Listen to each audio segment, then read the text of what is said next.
Vayera Elav Adonai Be'elonei Mamrei Vehu Yoshev Pesach Ha'oyel Kechoy Mayoim Vayisa Einav Vayar V'hinei Shloisha Anoshim Nitzavim Alav Vayar Ton Savaton Maria Magdalene Erchete Proiskotias Etius Isistom Nimion بلى قد جاءتك آياتي فكذبت بها بلى قد جاءتك آياتي فكذبت بها واستكبرت وكنت من الكافرين. Lorsque le consolateur viendra, l'Esprit de vérité, il vous conduira dans toute la vérité, car il dira des choses qu'il aura entendues et vous annoncera des choses à venir. Jean chapitre 16, verset 13. Ainsi s'adressa le Christ à ses apôtres. Le consolateur, qui est-il? Nous sommes ici sur ce plateau pour essayer d'avoir un peu plus d'explications à ce sujet, car ce consolateur, il est tant revendiqué par les chrétiens qui d'une part pensent qu'il est le Saint-Esprit et les musulmans qui d'autre part pensent qu'il n'est autre que le prophète Mohammed qui est le dernier des messagers. Sur ce, nous avons deux panélistes ici avec moi, deux célèbres invités qui ont accepté de nous honorer de leur présence ce jour. Déjà, le plus important est que nous allons essayer de les présenter et ça sera après une courte transition.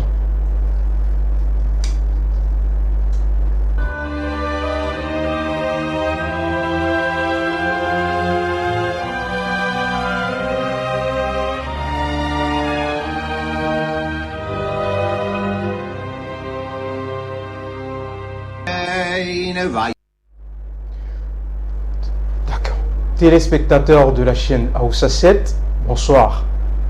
Déjà, bienvenue à vous tous. J'espère que vous êtes scotchés à la maison. Sur ce, comme nous venons de commencer cette nouvelle année 2025, tout d'abord, je tiens à dire bonne année à vous tous. Bonne année au directeur général de la chaîne Aoussa 7 qui a voulu nous honorer de sa présence en mettant à notre disposition une équipe technique pour pouvoir nous conduire dans cette belle émission. Nous avons commencé cette émission d'abord en présentant notre brillant pasteur Matip, qui a encore accepté une fois de plus de nous honorer de sa présence. Bonsoir, monsieur. Bonsoir mon cher, bonsoir à tous les téléspectateurs, au DG d'Aoussa 7 et à tous les millions de téléspectateurs qui nous écoutent de partout dans le monde. C'est toujours un plaisir de se retrouver sur cette illustre plateau pour apporter plus de connaissances, plus d'éclaircissements à ce qui concerne la parole de Dieu. Et déjà, nous sommes à une nouvelle année et je voudrais souhaiter comme ça bonne année à tout le monde et interpeller chacun de nous à ce que la paix du Seigneur demeure en nous et que cette paix persiste. Parce que les ennemis de la paix davantage se lèvent de partout dans le monde. Parce que si nous nous retrouvons sur cette table, chrétiens et musulmans, c'est beaucoup plus pour édifier les gens et les amener à comprendre que, en réalité, le Dieu que nous servons, que ce soit le côté musulman, que ce soit le côté chrétien, déjà nous sommes issus des mêmes pères. Nous devons comprendre ça. Déjà, les enfants d'un même père ne doivent pas s'entretuer parce que lorsqu'ils s'entretuent, c'est le père est mal vu. Le père ne peut pas accepter que l'un de ses enfants soit détruit par l'autre. Donc, c'est le pourquoi nous venons ici. Le message que nous passons ici, c'est un message d'amour, de beaucoup d'amour et de fraternité, et que cette paix, cette collision fraternelle, cette unité nationale dans notre pays demeure et que rien ne puisse perturber cela malgré les mauvais vents qui soufflent. Donc merci encore de me l'avoir passé. Shalom à tous. Ok. Déjà, il est important de savoir que de l'autre côté, nous avons quelqu'un que nous ne présentons plus. C'est un brillant théologien, quelqu'un qui a eu à faire ses preuves depuis des années. Imam Mokhtar, bonsoir. Bonsoir Monsieur Dani, Bismillahirrahmanirrahim.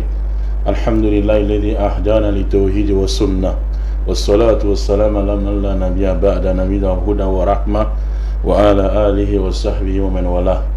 Je dis bonsoir comme ça aux millions de téléspectateurs de par le monde entier qui nous reçoivent chacun dans sa péripétie où il se trouve. Bonsoir, n'est-ce pas, au directeur général de la télévision Aoussa 7. Mais nous ne disons pas bonne année parce que bonne année satanique. Parce que nous sommes dans le calendrier grégorien satanique. Hein? Je sais que ça va choquer plus d'une personne. Mais sachez que ce calendrier était falsifié. Et ça continue à être falsifié. Et nous ne pouvons pas dire bonne année. Parce que si on dit bonne année, il y a les juifs qui nous suivent en cet instant. Et ils sont dans les années 4000 et poussières. Il y a les Japonais qui sont dans les années peut-être 5000 et poussières. Les chrétiens dans les années 2000 et poussières. Les musulmans dans les années 1400. On va dire bonne année à qui? Il faut que vraiment on étudie ce calendrier qui va faire l'objet d'un autre thème sur ce plateau. Et je salue également ce brillant, mon co-débatteur, n'est-ce pas, le pasteur Mathieu, qui a souligné quelque chose de très important. Nous sommes en année 2025 où les élections se pointent et où les gens vont profiter, n'est-ce pas, de ces élections, n'est-ce pas, pour faire à ce que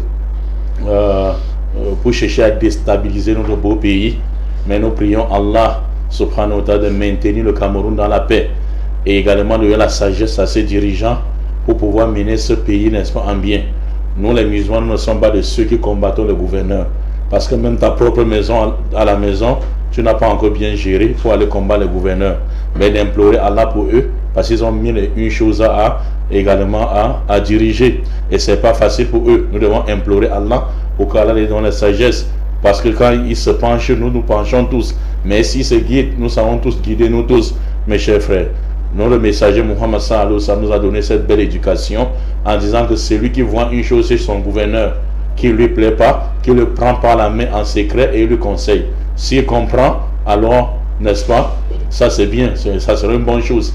Mais s'il ne comprend pas, sache que tu auras fait ton travail. À chacun, n'est-ce pas, vraiment son travail.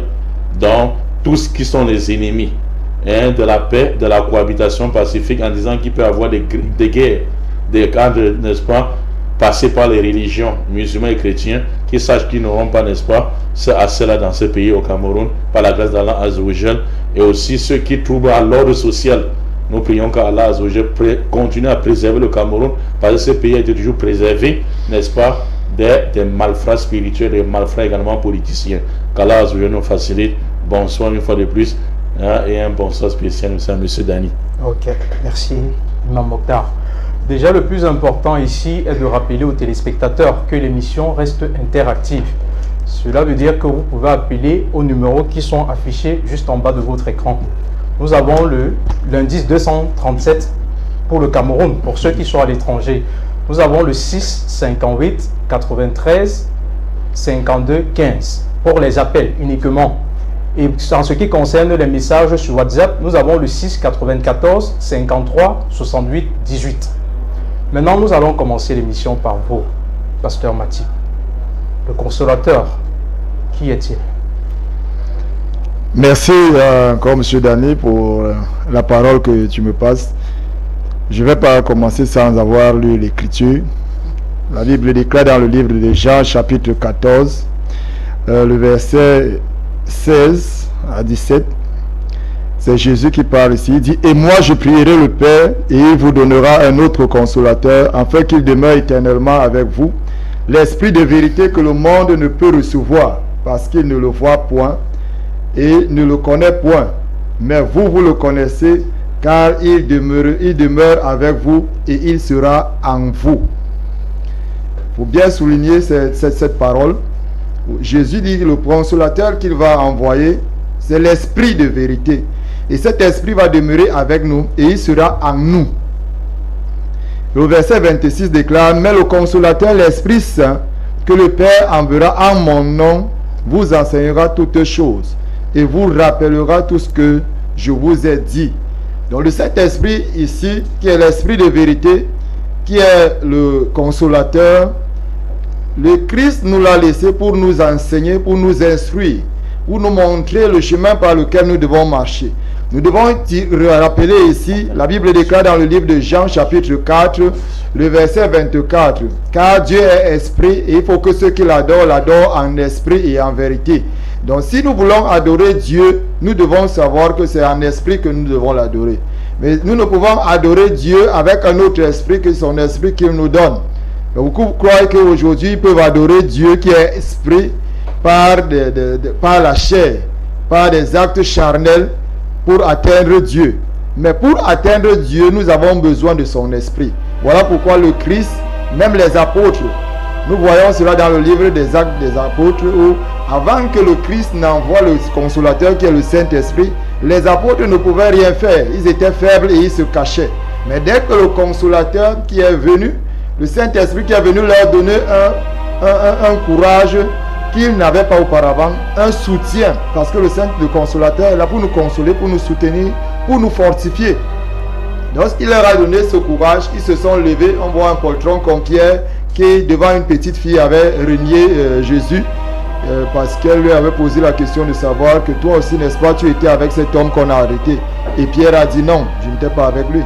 Mais après que le consolateur soit venu sur lui, c'est ce même Pierre qui s'est levé devant 3000 personnes et qui a commencé à leur dire que celui-là que vous avez tué, ce Jésus, est la pierre que vous, les bâtisseurs, vous avez rejetée, mais qui est devenue aujourd'hui la principale de l'angle. Donc le consolateur que nous sommes en train de débattre dessus n'est rien d'autre que le Saint-Esprit, l'Esprit de Dieu, l'Esprit que Christ nous a donné, l'Esprit que Christ a envoyé, parce que la dernière fois il disait que Christ ne peut pas envoyer l'Esprit, c'est le Dieu qui l'envoie. Mais nous voyons que Christ envoie son Esprit et Dieu l'envoie. Donc c'est pour dire quoi? C'est pour dire que, comme Jésus l'a si bien dit, et beaucoup de personnes, surtout mon imam, mon ami Imam Mokhtar ne l'accepte pas, que Dieu est Christ, que Christ soit Dieu, parce que si Christ n'est pas Dieu, il n'a pas de divinité en lui, pourquoi envoyer son esprit? Et pourquoi dire que Dieu va envoyer l'esprit? Ce n'est pas de la confusion comme ça se confond parfois dans sa tête, mais c'est tout simplement une question de compréhension que le Saint-Esprit en réalité, il est l'esprit de Jésus, il est l'esprit de Dieu, parce qu'au commencement, lorsque nous lisons dans le livre de Genèse, la Bible déclare qu'au commencement, l'esprit de Dieu se mouvait sur les eaux.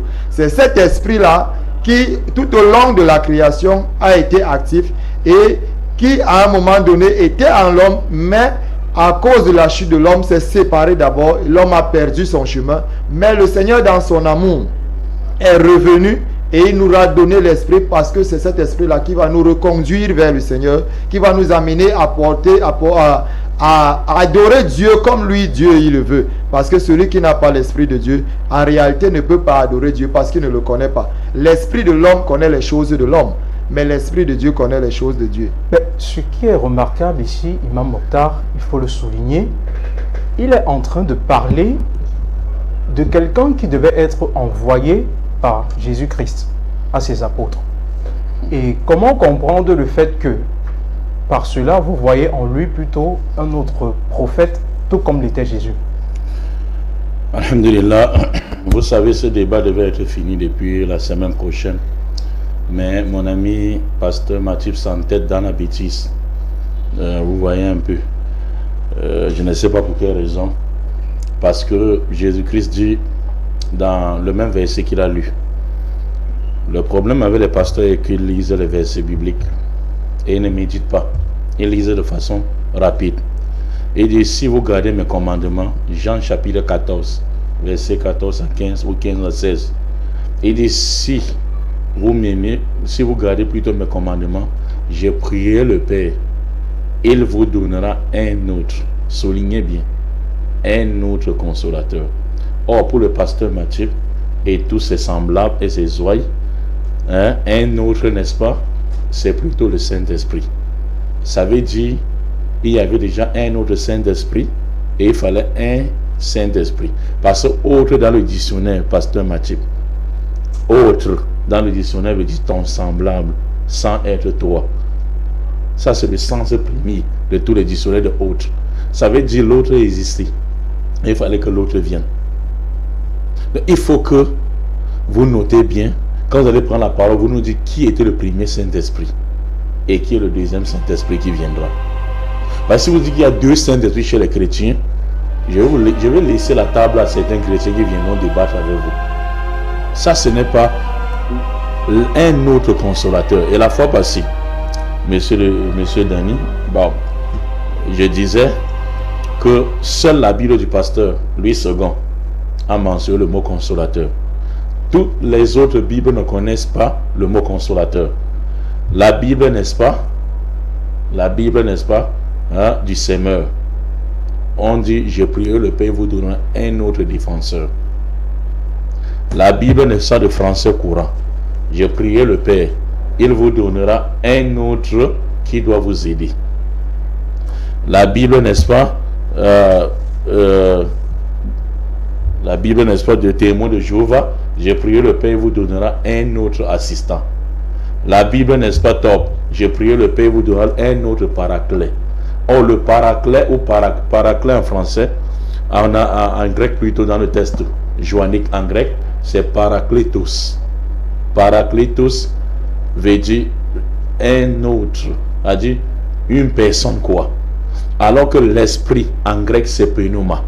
Donc si vous prenez le même texte en grec, vous n'allez pas trouver pneuma mais paraclet ou parakletos. Et parakletos ici, pasteur Mathieu, vous prenez la liberté avec les versets bibliques et vous ne savez pas là où on a trouvé ça et vous répondez avec les passions, mon ami Mathieu. Je vous ai dit que revenez sur terre. Ici dans la Bible top, si vous m'aimiez, vous vous appliquerez à observer mes commandements. Moi je prierai le Père, il vous donnera un autre paraclet qui restera avec vous et pour toujours. Note explicative Z. Je répète ce que j'ai dit la fois prochaine. Parce que nul n'est plus sourd que celui qui ne veut pas entendre. Ici dans note explicative Z, paraclet est la transcription d'un terme grec du vocabulaire juridique désignant celui qui est appelé auprès d'un accusé pour le défendre. Avocat, assistant, défenseur, consolateur, intercesseur sont autant de traductions possibles mais insuffisants. Malgré tout cela, c'est insuffisant. Voilà la même preuve que la semaine passée que j'ai apporté à pasteur Mathieu et j'ai encore dit voici le dictionnaire biblique. Pasteur Mathieu, comment vous pouvez, n'est-ce pas, mon ami Mathieu, utiliser votre raison raisonnante pour débattre, n'est-ce pas, avec les livres? Vous allez débattre avec des savants chrétiens, vous seuls. Regardez, vous savez, le dictionnaire n'est pas écrit par une personne. Mais ce n'est pas les théologiens, les gens qui ont passé des docteurs en théologie chrétienne. Regardez ce qu'ils disent. Dictionnaire biblique. Paraclet. Paraclet. Paraclet. Le substantif de parakletos en grec n'est employé que dans les écrits de joanniques, donc de Jean. A un sens actif, aide, défenseur, comme vous avez vu, j'ai cité ici, dans certaines Bibles. Le titre de paraclet n'est pas un nom propre du Saint-Esprit. Le débat s'y devait finir depuis la semaine passée. Pasteur m'a dit, ça fait la deuxième question. Vous allez nous définir autre dans le verset biblique et vous allez nous dire si le dictionnaire, entre le dictionnaire et vous, qui a raison. Parce que le dictionnaire n'est pas fait par un pasteur pour dire que vous débattez avec ce pasteur. C'est fait par des savants, doctorants en théologie. Et ils sont nombreux. À moins que vous les dépassez tous. Paraclet n'est pas un nom propre du Saint-Esprit. Abandonnez ça, pasteur Mathieu. Mon ami Mathieu, abandonnez ça. Donc, pliez ça, vous jetez dans la poubelle, que laissez l'affaire du Saint-Esprit. Parce que ces savants savent que si on dit c'est Saint-Esprit, ça veut dire je prierai le Père, vous donnera un autre Saint-Esprit. Eux-mêmes savent que ça va donner le court-circuit cérébral. Pasteur Mathieu. Maintenant, si ce n'est pas le Saint-Esprit, c'est toujours eux. Ils vont nous dire qui est le paraclet. Paraclet n'est pas un nom propre du Saint-Esprit. Car dans Jean, il se justifie. Car dans 1 Jean 2, verset 1, il désigne Jésus en tant qu'intercesseur des fidèles devant le tribunal céleste. Or, Jésus-Christ n'était pas le Saint-Esprit, mais il était plutôt habité par le Saint-Esprit. Ça veut dire celui-là qui vient sera comme Jésus physiquement et il sera aussi habité par le Saint-Esprit comme Jésus. C'est aussi simple. Aussi simple. Maintenant, le titre de paraclet indique donc la fonction de l'esprit conçu par une personne, comme je viens d'expliquer. C'est un être humain. Pasteur Mathieu. Il me reste encore combien de temps? Non, c'est bon, vous avez fait votre temps, Imam Mokhtar. Okay. Merci beaucoup. Ce qui est remarquable ici, sur ce que vient de faire Imam Mokhtar durant son exposé, c'est que nous constatons qu'on parle d'un autre consolateur. Et ce que j'aimerais savoir, Pasteur Mathieu, c'est est-ce que le moment où Jésus-Christ était vivant, étant sur terre, et qui prodigeait ses enseignements à ses apôtres, j'aimerais savoir si le Saint-Esprit était déjà sur terre avec lui. Et il y a aussi 3 synonymes qu'on a pu évoquer ici, à savoir l'intercesseur, le défenseur, l'assistant. Du coup, j'aimerais savoir si, quelque part, vous ne vous perdez pas dans votre démarche à essayer de nous faire comprendre qu'il s'agirait plutôt du Saint-Esprit qui reviendrait, sachant qu'il était déjà là lorsque Jésus était sur terre. Pasteur Mathieu. Merci de me l'avoir passé. Il n'y a pas de confusion. S'il y a court-circuit cérébral, ce n'est que dans la tête d'Imam Mokhtar. Donc ici, nous voyons très bien que Jésus, lorsque Jésus déjà, si nous rentrons par exemple dans la naissance de Jésus, nous voyons que quand l'ange apparaît à Marie, il lui dit que l'Esprit du Seigneur viendra sur toi et tu auras un enfant. Et le Saint-Enfant qui naîtra de toi sera appelé Fils de Dieu. Donc, nous voyons déjà ici, c'est l'Esprit de Dieu qui vient chez Marie. C'est le Saint-Esprit. Donc, Jésus était, dans le livre de Hébreux, il dit, il a formé juste un corps pour qu'il soit visible. Mais en lui, c'était l'Esprit de Dieu qui était en lui. Mais en ce temps-là, parce que Dieu faisant toutes choses en son temps, Dieu, même dans l'ancienne alliance, lorsque nous regardons Dieu agir là-bas, j'ai commencé tantôt dans mon propos à dire, dans le livre de Genèse chapitre 1, le verset 2, la Bible déclare, au commencement, l'Esprit de Dieu se mouvait sur les eaux. L'Esprit de Dieu était sur les eaux. Mais en ce temps-là, dans l'ancienne alliance, l'Esprit de Dieu, parce que Dieu ne peut pas agir sans son Esprit. C'est comme si on vous disait, monsieur Daniel, que vous êtes arrivé ici et que peut-être votre esprit est resté à la maison. C'est impossible. Mais c'est vous qui êtes là, c'est vous qu'on voit aujourd'hui. Mais l'Esprit de Dieu était là également à la Genèse. Mais c'est Dieu dans sa puissance qui agissait d'une manière ou une autre.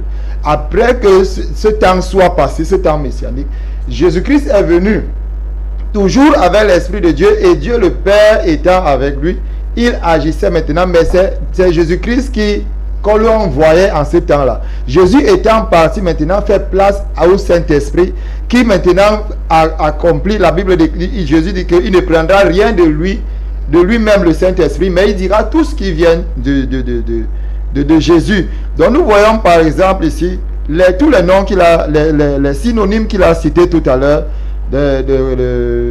l'avocat, l'intercesseur. Jésus a été tout cela. Jésus est notre avocat auprès du Père, comme il a dit, le Paraclet. Il a été notre avocat auprès du Père. Maintenant, le Saint-Esprit aussi revient et il fait la même chose. Mais il n'a pas encore physique, il est encore spirituel. Il est notre intercesseur. Dans le livre de Romains, chapitre 8, je crois, le verset 27, il dit que lorsque nous ne savons même pas comment est-ce que nous allons prier, le Saint-Esprit va intercéder pour nous. Donc, il est notre intercesseur auprès du Père. Il est notre avocat. Donc, le même rôle que le Christ jouait, en fait, c'est le même rôle que le Saint-Esprit continue à jouer aujourd'hui. Voilà pourquoi, quand on parle de autre, ça veut dire le même rôle, les mêmes attributs, tout ce qu'il a fait, tout ce que Jésus est venu accomplir, parce que le Saint-Esprit est juste venu continuer l'œuvre de Jésus-Christ, mais sans avoir un corps charnel, mais spirituellement, donc il le continue dans nous. Voilà pourquoi le Seigneur Jésus le dit, qu'il viendra et il habitera en nous. Le monde ne va pas le reconnaître parce que le monde ne le verra pas. Le monde veut voir, il l'a dit dernièrement. Les hommes charnels comme imam, ils veulent voir avec leurs yeux physiques. Mais nous, comme j'aime bien la Bible le dit, nous ne marchons pas par la vue, nous marchons par la foi. Et le Saint-Esprit est bien évident, il est présent et il habite en nous aujourd'hui. Et c'est lui qui convainc le monde du péché. Voilà pourquoi quand nous venons ici, nous ne venons pas pour arrêter les gens pour pouvoir qui croient à ce que nous disons. Nous disons ce qui est vrai et le Saint-Esprit va toucher les uns et les autres, ceux qui sont disposés à écouter, à chercher la vérité. C'est le Saint-Esprit qui va les orienter d'une manière ou une autre. Donc ce n'est pas une confusion. Quand on parle de autres, cela veut tout simplement dire les mêmes attributs que le Christ avait, le même rôle qu'il a joué pour nous auprès du Père. C'est le même rôle que le Saint-Esprit vient aujourd'hui et il continue à le faire. C'est lui qui nous convainc du péché, c'est lui qui ramène nos cœurs vers le Seigneur. Donc c'est lui, par lui que nous pouvons adorer le Seigneur. Parce qu'il le déclare que sans lui, nous ne pouvons absolument rien faire. Nous ne le verrons pas, Oui. Imam Mokhtar. Oui. Nous ne verrons pas le Saint-Esprit. Il agira en nous. Oui, Mais c'est... par contre, Mohammed, c'était quelqu'un qui était physique. On pouvait le toucher. Des gens ont vécu avec lui. Il est né à la Mecque et tous les natifs, tous ceux qui ont grandi avec lui en parlent. Et il y a carrément une histoire qui relate sa vie du début jusqu'à la fin. Comment comprendre le fait que quand Jésus nous fait comprendre qu'on ne le verra pas, mais il agira en nous. Imam Mokhtar, vous venez plutôt dire avec conviction qu'il s'agirait plutôt de Mohamed qui était quelqu'un de physique, qui était quelqu'un comme nous. Oui, c'est simple. Vous savez, mon ami pasteur a l'habitude d'escamoter les versets. Si vraiment on devait commencer à identifier qui est le consolateur, le reste devait être facile à comprendre. C'est-à-dire, il ne doit pas le voir. Même Jésus-Christ a utilisé, vous savez, beaucoup de pasteurs ne connaissent pas le langage prophétique. Jésus dit où 2 ou 3 personnes se réuniront à mon nom, je serai parmi eux. Il n'y a qu'un loufoque pour comprendre que Jésus est physiquement là. Vous comprenez? Ce sont les langages prophétiques. Donc il faut chercher plutôt à comprendre qui est le consolateur et pourquoi les gens ne doivent pas le voir. Qui sont les gens qui ne doivent pas le voir? On dit le monde ne peut le recevoir. Le monde, la fois passée, j'ai dit au pasteur, il revient encore avec. Chaque fois vous allez venir avec les mêmes arguments, je viens avec les mêmes réponses. Monde ici dans le même édition, dans la même Bible top. Top, pourquoi je dis toujours top? Tradition écuménique biblique. C'est-à-dire les chrétiens catholiques et protestants. Vous n'êtes pas savant que tout ce monde est chrétien. Vous n'êtes pas savant que eux. Il dit monde a 3 sens en langue grecque. Monde, 3 mots grecs ont été traduits par monde. Le premier désigne le cosmos, tout ce qui nous entoure. Le second désigne, n'est-ce pas, le monde qui vit par contradiction avec Dieu les pécheurs. On dit dans certains versets bibliques, le monde ce sont des pécheurs.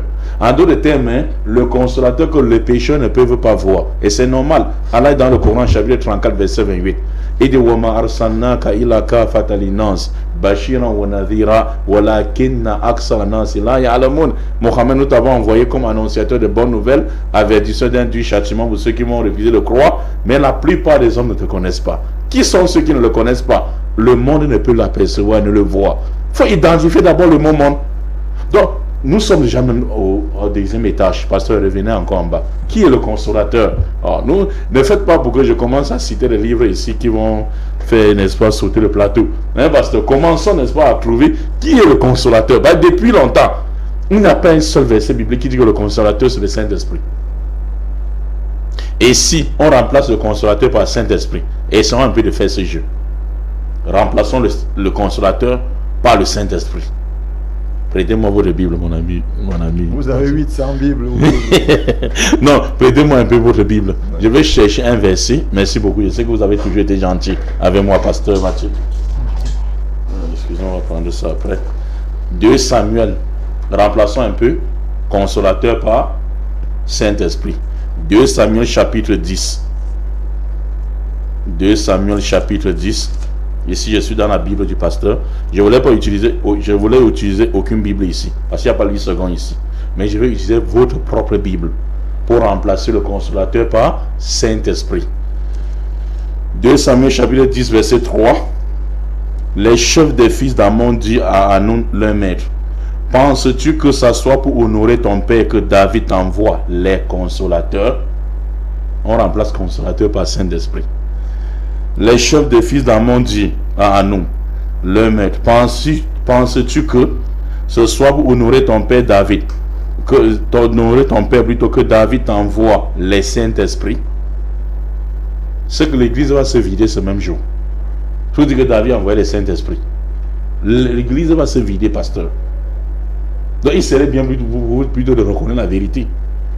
Maintenant, Job chapitre 16, verset 2. Également, le prophète Job.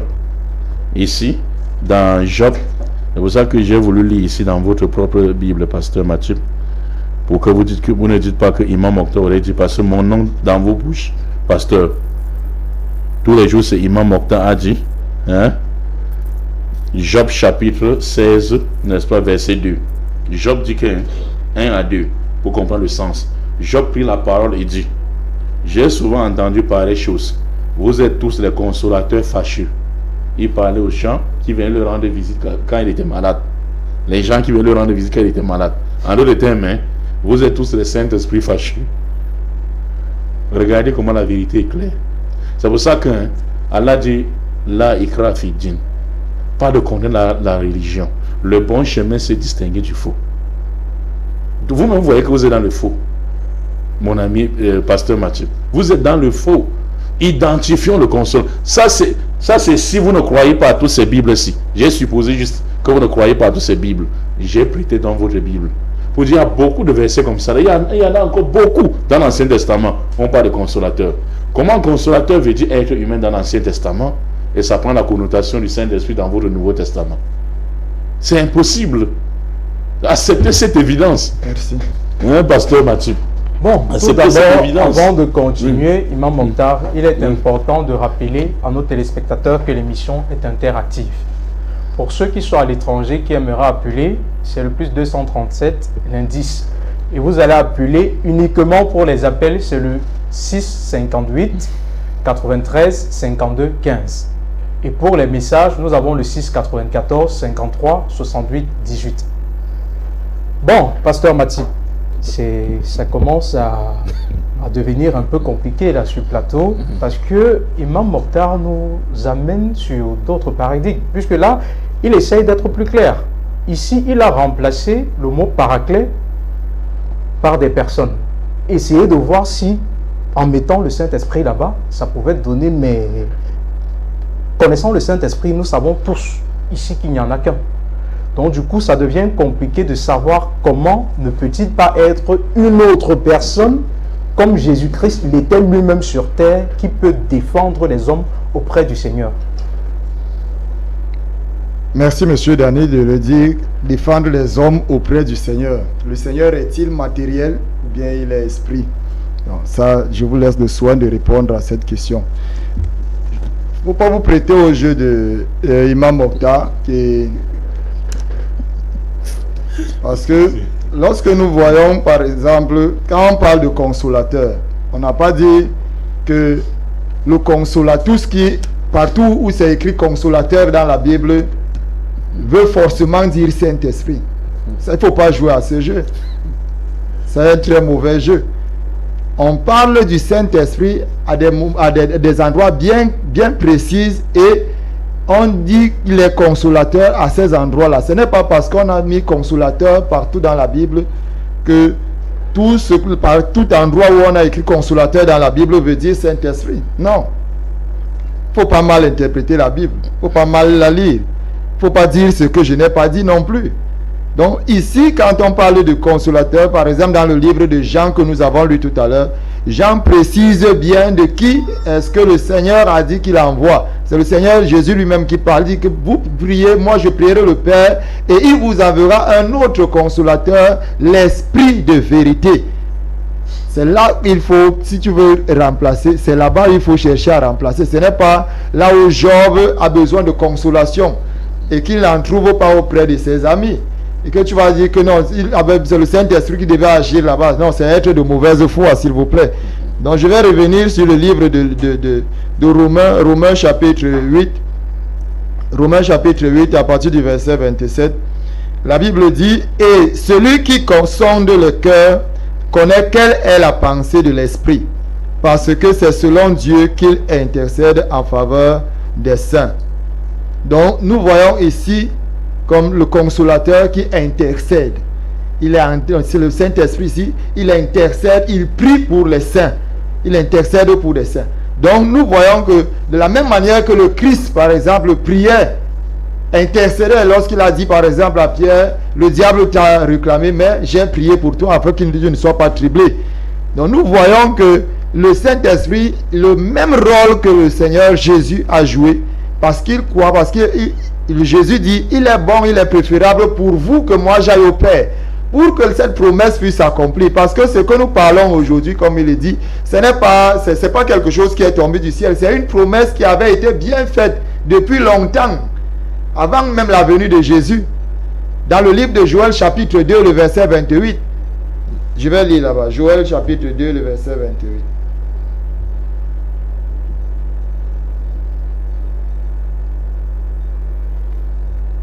Joël 2, le verset 28.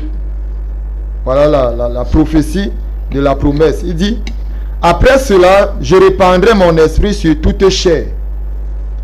Vos fils et vos filles prophétiseront, vos vieillards auront des songes et vos jeunes gens des visions. Même sur les serviteurs et sur les servantes, dans ces jours-là, je répandrai mon esprit. Je répandrai mon esprit. Ici, c'est Dieu qui parle, qui fait la promesse que vers ce temps-ci, les temps de la fin, dans les temps que nous nous trouvons, il va répandre son esprit. Voilà pourquoi le Saint-Esprit n'est pas venu pour une catégorie de personnes. Si tu le désires là où tu es, il viendra habiter en toi. Mais tout simplement, il faut le désirer. Il faut dire, Saint-Esprit, je veux te connaître davantage. Et tu verras qu'il n'est pas un simple esprit, une simple force, mais c'est une personne vivante. C'est la personne de Dieu. Parce que Dieu est esprit. Et il faudrait que ceux qui s'approchent de Dieu s'approchent dans l'esprit. Voilà pourquoi je vais lire dans le livre de... Nous lisons dans le livre des Actes, Actes des Apôtres.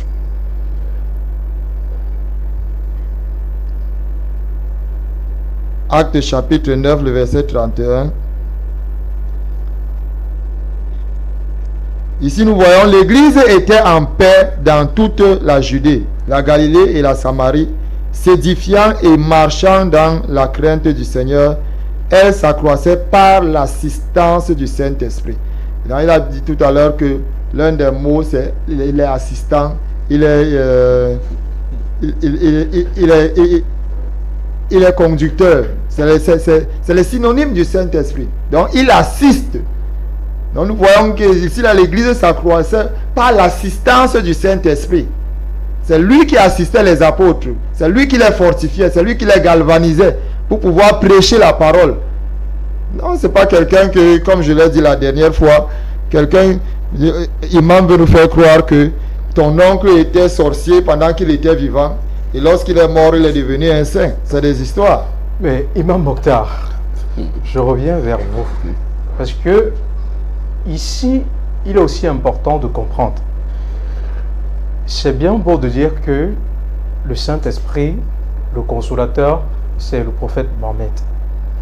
Mais maintenant, si c'est bien lui, il y aurait quand même des signes qui seraient spécifiques, qui permettra à tous nos nombreux téléspectateurs de comprendre qu'il s'agit vraiment du consolateur. Oui, très bien, monsieur Denis. C'est juste que le pasteur est en train de courir, comme j'ai dit. Il a déjà fini même l'émission. Alors que l'émission, nous sommes encore au début. Il n'a jamais même dû raconter toutes les prophéties autour du consolateur. Alors que moi, si les téléspectateurs qui me suivent, ils vont savoir qu'il m'a montré très méthodique. Nous sommes encore sur l'identité même du consolateur, avant de voir, n'est-ce pas, les caractéristiques même de ce consolateur. Comment peut-on parler, n'est-ce pas, des caractéristiques de quelqu'un qu'on ne connaît même pas? On n'a pas parlé de ça la semaine passée. Donc, vous voyez un peu. Donc, vous voyez que mon ami pasteur Mathieu est dans l'incapacité de nous dire et il a reconnu, vous avez compris, que le consolateur peut être un être humain dans certains passages bibliques. Je répète les mots qu'il a dit. Comme les versets que j'ai lus. C'est des êtres humains. Ou bien ce sont des Saint-Esprit pasteurs. Il ne dit pas ce qu'il n'est pas dit. Bon, ok, je répète Job chapitre 16, verset 2. Vous êtes des consolateurs fâcheux. Est-ce que ce sont les personnes qui étaient fâchées ou bien c'est les esprits qui étaient fâchés? Répondez pour que je passe. Non, c'est des personnes qui étaient fâchées. Ça veut dire qu'il y a des personnes qui sont nommées consolateurs dans la Bible. Des personnes. Oui. Qui jouent le rôle de consolation Oui, qui joue le rôle de consolation. Comment tu peux pas comprendre C'est pour ça il que ne s'appelle pas consolateur. C'est pour ça, oui. Ce qu'il pose comme acte, c'est ça qui apporte. Ils jouent le rôle. Mais on les appelle qui maintenant? Consolateur dans la Bible, non? Si tu veux. Voilà, soit si je veux, c'est que la Bible veut. Soyons clairs. Il n'y a pas de si je veux dans la Bible. Il n'y a pas. Maintenant, dans votre Bible maintenant, on dit que même si un être humain joue le rôle du consolateur simple, même un prophète aussi peut jouer le rôle du consolateur. Parce qu'il est dit, l'apôtre Paul dit ici dans 1 Corinthiens 14, verset 3. Il dit, c'est lui qui prophétise et parle aux hommes. Il les exhorte, il les édifie et il les console. Donc ça dit, un prophète est appelé, n'est-ce pas, exhortateur. Il est appelé édificateur. Il est appelé qui? Consolateur. Ça c'est dans 1 Corinthiens chapitre 14 verset 3. Je vous attrape ici, vous glissez. Je vous attrape ici, vous glissez mon ami, n'est-ce pas, pasteur Mathieu? Pourquoi? Parce que nous sommes ici là, pasteur Mathieu, pour comprendre la vérité. Jésus est dans Jean 8 verset 32, vous connaîtrez la vérité et vous affranchira. Parce que quelqu'un ne connaît pas la vérité ou bien demeure dans le mensonge, devient l'esclave de ce mensonge. Maintenant on avance, mon ami, n'est-ce pas, pasteur Mathieu. Vous dites que celui-là sera intercesseur, intercesseur, n'est-ce pas, auprès du tribunal céleste. C'est ce que le dictionnaire vous a dit dans 1 Jean 2 verset 1. Ça a appelé Jésus intercesseur. Et je vous ai donné la fois passée un autre verset qui mettait, n'est-ce pas, en parallèle. Quoi? Ou bien en parallèle, n'est-ce pas, le consolateur et l'Esprit Saint, que ce ne sont pas les mêmes. C'était dans votre Bible toujours. Je préfère travailler avec votre Bible aujourd'hui. Dans Luc chapitre 2 verset 25. Voici qu'à Jérusalem, il y avait un homme nommé Siméon. Cet homme était juste et pieux. Il attendait le consolateur et l'Esprit Saint était sur lui. Ça veut dire en d'autres termes, hein? Voici qu'à Jérusalem, il y avait un homme nommé Siméon. Cet homme était juste et pieux. Il attendait le Saint-Esprit et le Saint-Esprit était sur lui. La fois passée, je vous ai demandé, vous faites du mal à qui? Pourquoi vous faites ça? Pasteur Mathieu, pensons au dernier jour. Pensons dans la tombe, cet endroit sombre, ce cimetière très sombre, où il n'y aura personne, ni de biens matériels, ni d'amis, ni de parents, ni rien, ni fidèles. Donc on dit, ce verset, c'est clair. Pas que d'autres versets ne sont pas clairs. Mais ça c'est clair pour celui qui veut savoir l'identité du consolateur, que ce n'est pas le Saint-Esprit. Comme a dit le dictionnaire. Ces savants, avant d'écrire le dictionnaire, c'est parce qu'ils ont lu tous ces versets. On dit que celui-là, il attendait le consolateur. C'était un homme, un vieillard. Lui, il priait que Dieu le fasse voir le libérateur d'Israël. Le sauveur qui était Jésus-Christ. Et ce dictionnaire a encore appelé Jésus consolateur. Dans 1 Jean chapitre 2 verset, ou avocat, 1 Jean chapitre 2 verset 1. Ça veut dire que c'est une personne qui sera comme Jésus, sans être Jésus. Un autre, parce qu'un autre, le premier c'est qui? C'est Jésus-Christ. Il sera comme Jésus-Christ, et il sera véridique comme Jésus-Christ. Qui est celui-là qui est venu physiquement? L'autre fois, il savait un pasteur Ndongue, pasteur Ndongue, si vous vous rappelez, à la télévision ici, il a dit, après ces arguments, il a dit oui, c'est vrai, Imam Mokhtar, c'est un être humain, mais c'est William Marot Branham. Oui, le jour-là, vous n'étiez pas là. Oui, vous n'étiez pas là. Vous comprenez? Donc, vous regardez cette divergence qui existe dans le monde chrétien, autour du consolateur. Il n'était pas d'accord que c'est le Saint-Esprit. Il dit c'est un être humain qui a joué le rôle du Saint-Esprit. Cette phrase était juste de lui. C'est un être humain qui a joué le Saint-Esprit. La preuve, c'est quoi? Que c'est un être humain. Parce que ce qui trouble mon ami Mathieu, c'est le mot esprit. Quand il voit Esprit Saint directement, l'esprit ne peut pas être un être humain. Ça peut être un être humain. Regardez cette Bible catholique, votre maman. Maman catholique, maman Maria. Hein? Ici, dans le même verset, dans Jean chapitre 14, verset 15. L'évangile selon Jean, chapitre 14. Vous comprenez ce que les catholiques disent par rapport à ce verset, dans la note explicative. Ils expliquent. Et ce sont eux qui ont fait le dictionnaire là. Donc si vous n'avez pas compris, même dans le dictionnaire, dans la Bible également, vous allez comprendre. Il dit, si vous m'aimez, les catholiques peuvent prendre la Bible Jérusalem. Si vous m'aimez, vous garderez mes commandements, et je prierai le Père, et vous donnerez un autre paraclet, pour qu'il soit avec vous à jamais, l'esprit de vérité, Note explicative C. Note explicative C. Écoutez ce qu'ils disent dans la note explicative C. L'expression est connue à Qumran où on l'opposait esprit de vérité et l'esprit de l'erreur pour désigner deux tendances inhérentes d'un homme. On désigne deux tendances inhérentes d'un homme. L'esprit de vérité et l'esprit de l'erreur. Et il prend comme argument quoi? 1 Jean chapitre 4 verset 6. Ceux qui sont de Dieu nous connaissent. Et ceux qui ne sont pas de Dieu ne nous connaissent pas. C'est par là que tu connaîtras l'esprit de vérité et l'esprit de l'erreur. Or, l'esprit de vérité, il dit l'esprit de vérité, c'est un homme véridique. Donc, c'est une personne qui sera habitée par l'esprit de vérité, véridique. Alors que l'esprit de l'erreur, c'est un homme menteur, race de vipère, génération perverse et adultère, descendant d'Adam et Ève, qui ont hérité le péché d'Adam et Ève en suivant le même processus qu'avaient suivi Adam et Ève.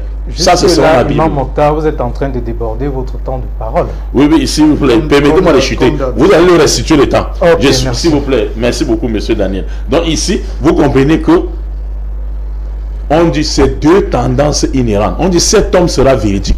Donc, premièrement, on doit identifier que c'est un homme. Deuxièmement, un prophète. Troisièmement, il sera véridique. Qui est venu après Jésus, qui était comme Jésus-Christ, prophète comme Jésus-Christ, et qui était véridique, qu'on n'avait jamais entendu mentir depuis son enfance, et qui était prophète? Wallah, c'est un devoir de misser l'écriture. Ok, merci Imam Mokhtar. Nous avons commencé ici à l'introduction en rappelant le verset de Jean 16, verset 13. Chapitre 16, verset 13. Mais il y avait un phénomène qui était important, c'est le fait de dire il ne parlera pas de lui-même. Il dira des choses qu'il aura entendues et annoncera les choses à venir. D'ici ces trois caractères, pour n'importe quelle personne, de manière basique, aurait plus tendance à voir en lui quelqu'un qui viendra pour prêcher la bonne nouvelle en tant que sauveur pour les peuples du monde. Pasteur Mathieu. Justement, c'est pour cela qu'il a dit que le monde ne va pas le reconnaître. Et quand il a parlé du monde, il parle du cosmos, il parle du monde des pécheurs. Moi, je parle de tout l'univers entier. Parce que le Christ est venu pour établir les choses qui n'étaient pas dans l'ordre, que ce soit dans les cieux comme sur la terre. La Bible déclare que lorsque le temps fut arrivé, Dieu a réconcilié le monde, dans l'univers, le cosmos, tout ce qui renferme avec lui-même Dieu, au travers de Jésus, dans 1 Corinthiens chapitre 9, le verset 15. Donc, ici, comme tout le monde peut avoir cette pensée dont vous avez défini, peut-être le consolateur peut être une personne, mais vous avez dit aussi une chose tout à l'heure, qu'il y a un livre qui a donné la biographie ou la vie de Mohammed. Donc, Imam Mokhtar veut nous faire comprendre que Mohammed est cette personne qui n'avait jamais menti depuis sa naissance jusqu'à sa mort. Je me demande s'il a bien lu ce livre ou bien s'il connaît bien l'histoire de son prophète. Mais je voudrais attirer l'attention de chacun de nous ici pour que nous puissions bien comprendre que lorsqu'il parle par exemple sur la naissance de Jésus dans le livre de Luc chapitre 2, il dit que Siméon, qui était vieux au temple, attendait le consolateur d'Israël. Et lui, le consolateur, il dit que c'est un court-circuit cérébral, comme il le dit. Parce qu'on ne peut pas dire que Siméon avait le consolateur ou bien le Saint-Esprit à lui, il attendait le Saint-Esprit. Mais je voudrais tout simplement faire comprendre à Imam Mokhtar que c'est bien parce que il y a des versets bibliques que ce n'est pas à ton niveau de comprendre.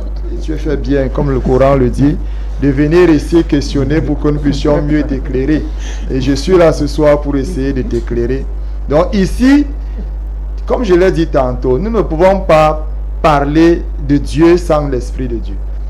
Et Siméon déjà avait une portion de l'Esprit de Dieu en lui. Et nous voyons cet esprit aussi, comme je l'ai dit tantôt, où Jésus est recouvert par la puissance du Saint-Esprit. Parce que nous sommes tous d'accord ici que Jésus n'a pas été conçu de même manière que nous. C'est l'Esprit de Dieu qui est entré dans le sein de Marie et qui qui s'est développé et qui est devenu Christ. Donc nous devons d'abord, est-ce que nous devons d'abord être d'accord par rapport à cela, que c'est l'Esprit de Dieu. Même dans le Coran, comme il a dit tout à l'heure, le Coran déjà nous dit que Jésus-Christ est la seule personne qui est né sans péché et qui est mort sans péché. Et quand on continue à lire, j'ai oublié la sourate, où Mohammed demande qu'on prie Allah pour le pardon de ses péchés. Donc quand il vient, il veut dire ce matin que Mohammed est la seule personne qui n'a pas menti. De quel péché est-ce qu'il réclamait à ce que l'on puisse intercéder pour lui? Et pourquoi quand il veut parler toujours, il dit paix sur Mohammed? Parce que quand on dit paix sur quelqu'un, ça veut dire que cette personne n'a pas de paix. Donc il faut toujours l'attribuer la paix. Voilà pourquoi ils sont toujours en train de dire paix sur lui. Donc ici nous voyons donc que Siméon était vieux et il attendait celui-là qui devait venir libérer Israël. Celui qui devait venir apporter la consolation, la restauration à Israël. Et cette personne était réellement Jésus-Christ. Mais Jésus-Christ n'est pas venu en ce temps-là comme l'Esprit de Dieu. Mais nous sommes tous conscients que c'est par l'Esprit de Dieu qu'il a été conçu. Et il n'est pas venu se présenter comme l'Esprit de Dieu. Non. Maintenant, quand il part maintenant dans la chair, il dit, je vais rester avec vous. Je vais vous envoyer notre consolateur, l'Esprit de vérité, pour que vous puissiez vous communiquer avec le Père. Parce que quand Jésus était dans le monde, on communiquait, il était le médiateur entre nous et Dieu. Maintenant, comme il est parti, il a repris sa partie spirituelle. Le Saint-Esprit maintenant vient jouer ce rôle pour nous amener à comprendre. Parce que, comme je l'ai dit tantôt, si tu sens... L'esprit de l'homme connaît les choses de l'homme. Pour connaître les choses de Dieu, on a besoin de l'esprit de Dieu. Voilà pourquoi Dieu nous donne son esprit. Ici, il a fait la promesse depuis le livre de Joël. Jésus n'était pas encore venu. Et cette promesse est accomplie dans le livre des Actes des Apôtres. Je vais lire dans le livre des Actes encore, Actes chapitre 2, le verset 17.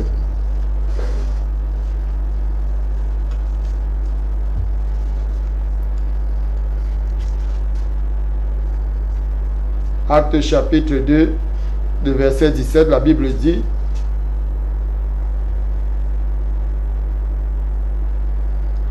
dans les derniers jours, dit Dieu, je répandrai mon esprit sur toute chair, vos fils et vos filles prophétiseront, vos jeunes gens auront des visions et vos vieillards auront des songes. Oui, sur mes serviteurs et sur mes servantes, dans ces jours-là, je répandrai de mon esprit et ils prophétiseront.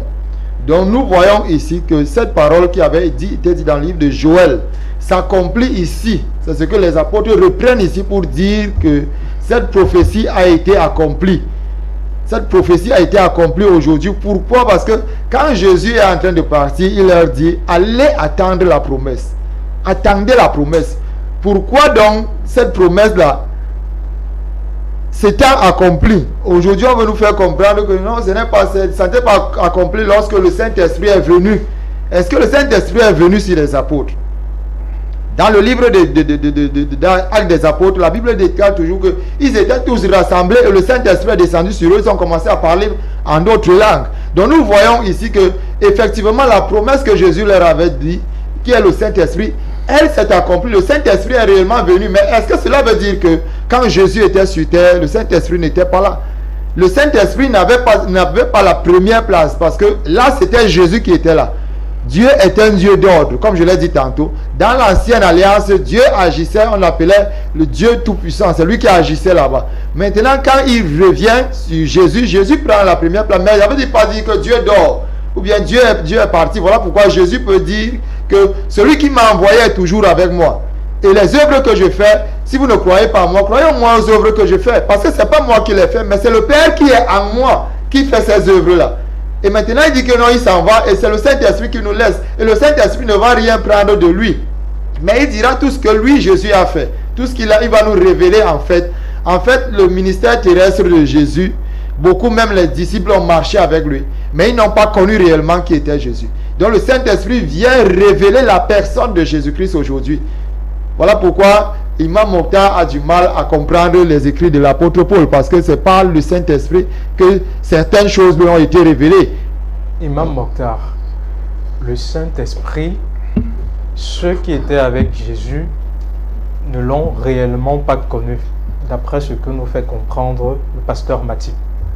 Il aurait fallu qu'après le départ de Jésus, le Saint-Esprit descende sur les apôtres pour leur ouvrir les yeux et leur apporter des connaissances qu'ils n'avaient certainement pas auparavant, même durant la présence de Jésus sur terre. Oui, c'est pour ça que lorsqu'on veut soutenir une chose qui est mensongère, c'est ce que ça donne. Le Coran, comme les disciples ont connu Jésus-Christ. Je commence par la Bible parce que le Coran d'abord, c'est l'océan. Si la Bible déjà c'est un problème, c'est pas l'océan qui vont comprendre. Là, ici dans Jean chapitre 6, versets 66 à 68, la Bible dit: dès ce moment, plusieurs de ses disciples se retirèrent et n'allaient plus avec Jésus. Jésus dit aux 12 apôtres qui étaient restés, quand les gens ont fui autour de lui: et vous, ne voulez pas vous en aller aussi, si vous doutez aussi de moi? Comme pasteur Mathieu vient de dire. Simon Pierre prenant la parole et dit ceci: Seigneur, à qui irons-nous? Tu as les paroles de la vie éternelle. Et nous là, nous avons cru et nous avons connu que tu es le Christ sorti de Dieu. Mais il dit qu'ils n'ont pas connu Jésus. La Bible la Bible va à Yaoundé, pasteur Mathieu à Douala. Yaoundé, la Bible à Bafoussam, pasteur Mathieu à Bamenda. Qui t'a dit que les disciples ne connaissaient pas Jésus-Christ? Un peu de respect aussi pour la Bible, pasteur Mathieu. Si tu me manques au moins de respect, il n'y a pas de problème. Mais respecte au moins la Bible, pasteur Mathieu. Et vous dites que vous attaquez encore le Coran, que Mohammed a menti dans le Coran. Il a péché, a dit le mensonge. A dit le péché que le Coran fait allusion, c'est parce qu'il a menti auparavant. J'attendais seulement la vie de Mohammed est là, partout même dans les nets. J'attendais que tu dises oui, voici le jour qu'il a menti, voici telle chose qu'il a dit. C'est un défi à tous les chrétiens. Dites-nous, Mohammed a menti. Pourquoi il demande qu'on veut prier pour lui? C'est ce qu'il fallait demander. Jésus-Christ également demande la même chose que prier sur moi. Jamais. Dans le Coran. Il qu'on prie pour lui. Oui. Pour ses péchés. Et je peux lire. Pour les péchés. Est-ce que je peux lire? Le Coran Jésus dit paix sur moi le jour que je naquis. Le Coran dit que Jésus est saint. S'il vous plaît. Écrit. Si le Coran dit que Jésus est saint, sans péché. Écoutez bien. C'est pour ça que je dis que le Coran c'est l'océan. Si le Coran dit que Jésus est saint, ce n'est pas parce que, écoute, si on dit que Jésus est saint, c'est pas parce que Jésus est Dieu ou quoi autre. C'est par rapport à l'invocation de sa grand-mère. Laisse l'autre. Selon le Coran. Vous avez demandé selon le Coran. Si vous permettez, est-ce qu'on peut lire? Ok. Je vais un peu lire le passage du Coran, pasteur Mathieu. Dans le Coran, chapitre 3, à partir du verset 35. Lorsque la grand-mère de Jésus, regarde l'invocation qu'elle fait.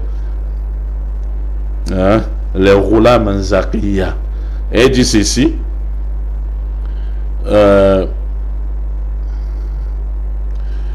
Rappelle-toi, lorsque la femme d'Iran dit, la femme d'Iran, c'est-à-dire Joachim, qui était sa femme s'appelait Anna, Anne, qui est reconnue dans la Bible. Et du Coran, chapitre 3, verset 35. La femme d'Iran dit: Seigneur, j'étais vouée en toute exclusivité ce qui est dans mon ventre, comme elle était enceinte.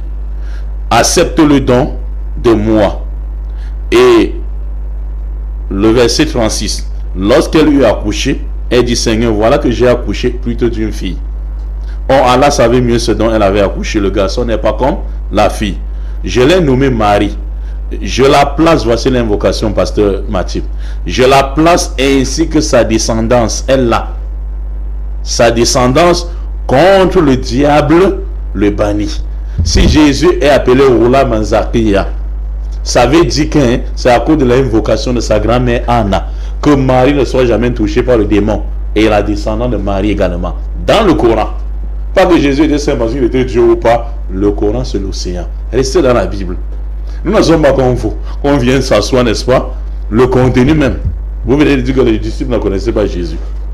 Nous, on a appris notre religion avant d'aller fouiller, n'est-ce pas, dans la Bible. Ça, c'est un. Deux. Vous dites que Mohammed a demandé pardon pour ses péchés, non? Et il faut savoir une chose, pasteur Élisée. Chez nous, pasteur Mathieu, je dis toujours pasteur Élisée. Je salue en passant pasteur Élisée. Pasteur Mathieu, il faut savoir une chose aussi. Écoutez bien, il faut savoir. La demande de pardon, c'est un signe d'humilité en islam. Ou de soumission.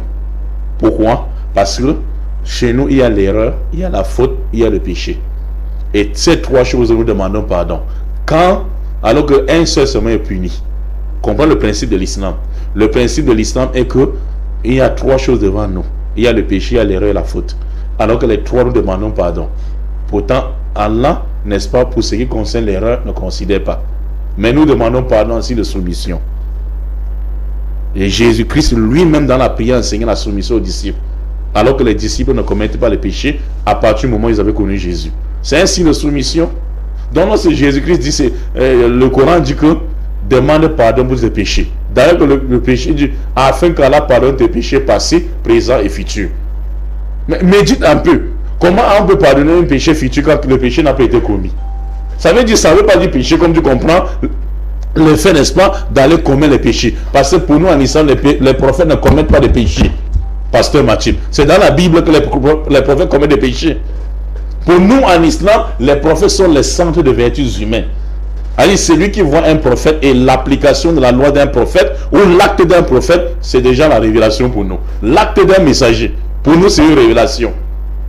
Comment le prophète qui est le centre où la loi de Dieu est connue peut être lui-même en contradiction, flagrant avec ce qui est venu enseigner? C'est pas possible.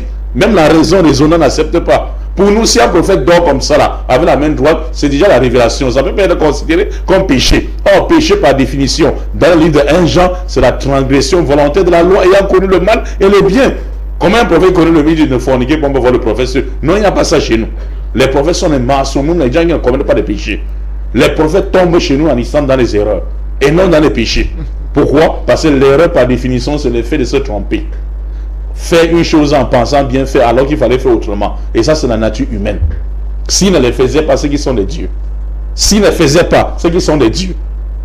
Mais comme Dieu est exempt de l'erreur pour se démarquer des humains, c'est pour ça que les prophètes tombent dans les erreurs. Et ils sont corrigés aussitôt par les prophéties. Avec la voix, l'envoi également, regardez et voir l'ange Gabriel qui est là. Il peut vouloir faire quelque chose qui est en contradiction, qui est l'erreur. Dieu dit non, fais pas ça, à travers l'ange Gabriel. Mais les péchés là, ils ne connaissent pas ça. Ça c'est pour nous, les simples croyants. Donc maintenant, je reviens, s'il vous plaît, je n'ai pas fini avec Pasteur Mathieu. Il a dit, bon, ça c'est le premier angle. Deuxième angle, Pasteur Mathieu. Même si c'était le péché, comme vous pensez, même si c'était le péché, même si on supposait que oui, Muhammad a commis des péchés, est-ce que ça veut dire que Jésus dépasse Muhammad? Jésus lui-même va répondre en disant Muhammad me dépasse, lui qui a commis les péchés. Oui, Pasteur Mathieu, Luc chapitre 15, verset 7. Luc chapitre 15, verset 7. Jésus dit ceci, il dit, Muhammad a fait les péchés et il a demandé pardon pour ses péchés. Mais Jésus n'a jamais commis les péchés. Ok. Jésus-Christ, on lui demande, Jésus, que penses-tu de celui qui a commis les péchés, il a demandé pardon, comme Muhammad, et celui qui n'a jamais commis les péchés? Que penses-tu de ces deux? Jésus dit que, de même, je vous le dis, il y aura plus de joie dans le ciel pour un seul pécheur qui se repent, plus que 99 justes qui n'ont pas, 99 justes qui n'ont pas besoin de repentance. Ça veut dire si Jésus, Muhammad a péché selon Jésus, et il a demandé pardon pour ses péchés, et Jésus n'a jamais péché, Mohammed vaudra le jugement dernier combien de Jésus? 99 Jésus. Ne touchez pas ça, Pasteur Mathieu. Ça, c'est le bouton danger. Reviens sur le thème. Donc, reviens sur le thème. Donc, je dis, Monsieur Daniel, Pasteur Mathieu, qui est le consolateur? Depuis 2 semaines. Je pense qu'à ce niveau, nous avons essayé de comprendre votre brillante analyse, Imam Mokhtar. Mais là, je pense que nous devons prendre une courte pause.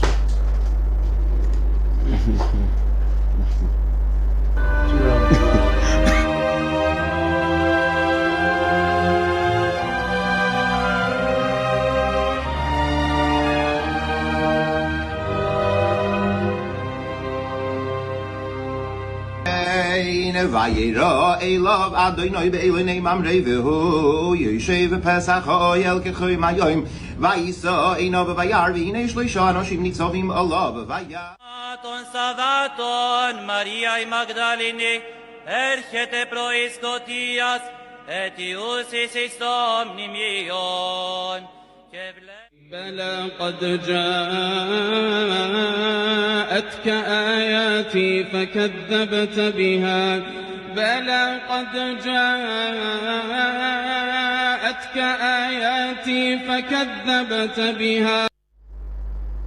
Ok, merci de nous retrouver sur le plateau. Déjà, il est important de rappeler à nos nombreux téléspectateurs que le numéro pour les appels, c'est le 6 58 93 52 15. Je répète, le 6 58 93 52 15. Parce qu'il y a des numéros qui ont essayé d'appeler directement le numéro 6 94 53 68 18, qui est celui-là même qui est le numéro des messages WhatsApp. Donc, il faudrait bien faire la part des choses. Sur ce, l'imam Mokhtar tout à l'heure vient de nous faire comprendre que si Mohammed était un pécheur qui demandait pardon à Dieu, le jour dernier, il serait plutôt bien placé par rapport au Christ qui n'en avait pas besoin. Dans Luc 15:7.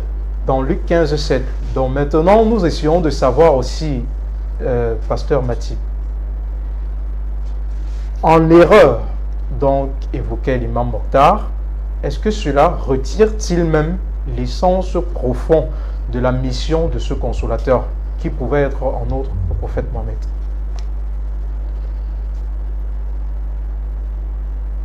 Déjà, comme tu l'as si bien dit, il a souligné tout à l'heure qu'un autre, non, tu peux prendre tout simplement, comme il a dit, c'est Mohammed. Prends Mohammed et vois la vie de Jésus.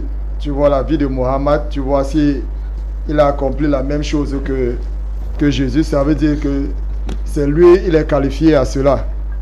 Non, mais puisque c'est là-bas où tu auras un court-circuit cérébral en réalité, parce que tu verras que c'est totalement le contraire de ce que Jésus a fait, que Mohammed a fait.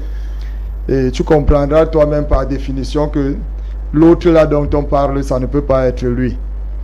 Donc ici, je vais revenir sur un point très important parce que il peut faire comme ça, les chrétiens disent que bon, mais c'est quel pasteur là-bas, parce que c'est ça son but. Non, c'est ça son but. C'est pas mon but. De pouvoir créer la confusion. Donc ici, j'ai dit les disciples n'ont pas connu Jésus-Christ. Pourquoi? Parce que je parle de la mission de Jésus. Ils ont connu Pierre, je connais Pierre a dit tu es le Christ, le Fils de Dieu, nous connaissons tous ces versets. Mais nous voyons par exemple ici, après que Jésus soit parti, parce que c'est là où le rôle du Saint-Esprit est important. Pierre par exemple était resté à Jérusalem et il a dit que le Christ a demandé que nous puissions rester à Jérusalem. Mais quand Dieu suscite Paul, qui était Saul de Tarse, quand il le suscite, il envoie vers les gentils, vers les païens, et Paul commence à prêcher la bonne nouvelle. Et Pierre entre en contradiction avec Paul pour lui dire que non, le Christ nous a demandé de rester à Jérusalem. Mais voici ce que le Seigneur lui-même vient enseigner à Pierre pour que Pierre puisse comprendre qu'il n'avait pas encore bien compris. Je suis dans le livre des Actes des Apôtres, le chapitre 10. C'est l'histoire de Corneille. Corneille était un païen qui craignait Dieu. Il faisait ses aumônes, il faisait ses sacrifices et il ne connaissait pas la bonne nouvelle. Mais le Seigneur, voulant que la bonne nouvelle atteigne toute la race humaine, même les païens, parce qu'il n'était pas juif. On dit que non, Jésus est venu pour les juifs. Jésus, maintenant, montre en vision Pierre une table remplie de toute espèce d'animaux impurs. Et il lui dit, tue et mange. Et Pierre, en bon juif, lui dit, non, moi je ne peux pas, je n'ai jamais rien mangé de souillé. Je ne peux pas le faire. Et le Seigneur lui a fait cette proposition 3 fois dans sa vision. Et quand il se réveille, le Seigneur lui dit dans la vision que ce que j'ai sanctifié, ne l'appelle pas souillé. Donc j'ai sanctifié même des païens, ne les appelle pas souillés. Et dès qu'il se réveille, un homme toque à sa porte. Et il lui dit, Dieu lui dit, par le Saint-Esprit, suis cet homme. Et pendant qu'il le suit, il l'amène vers Corneille qui était un païen. Et dès qu'il arrive lui-même, avant qu'il n'ouvre la bouche, le Saint-Esprit descend et confirme la présence du Seigneur sur ces païens. C'était pour dire quoi? C'était pour dire que Pierre n'avait pas encore connu à ce niveau-là que le Seigneur en réalité avait, l'œuvre qu'il avait accomplie était une œuvre salvatrice pour toute l'humanité, pour toute la race humaine. Et le Saint-Esprit l'a amené à comprendre cela. Et quand il rentre vers les autres disciples, ils ont un débat par rapport à ça. Et il l'amène à comprendre que non, vraiment, si je suis parti là, ce n'est pas de moi-même, c'est le Seigneur qui m'a conduit. Et je vous assure, quelque chose de miraculeux s'est passé. L'esprit que le Seigneur nous a donné, il l'a également donné aux païens. Donc, c'était pour dire, voilà pourquoi j'ai dit que les disciples, en fait, eux-mêmes, n'avaient pas encore connu l'œuvre que le sacrifice que Jésus-Christ est venu faire pour l'humanité. Donc, ils ont compris cela au fur et à mesure par l'assistance du Saint-Esprit. Donc, si je voulais élever cet équivoque-là, pour qu'il n'y ait pas Le Saint-Esprit a permis à Pierre de connaître le Seigneur Jésus-Christ. Le Saint-Esprit, j'ai pas fini mes minutes, l'a poussé à aller vers Pierre. C'était déjà le cas. Oui. Le Saint-Esprit l'a poussé à aller rencontrer Corneille, qui n'était autre qu'un païen.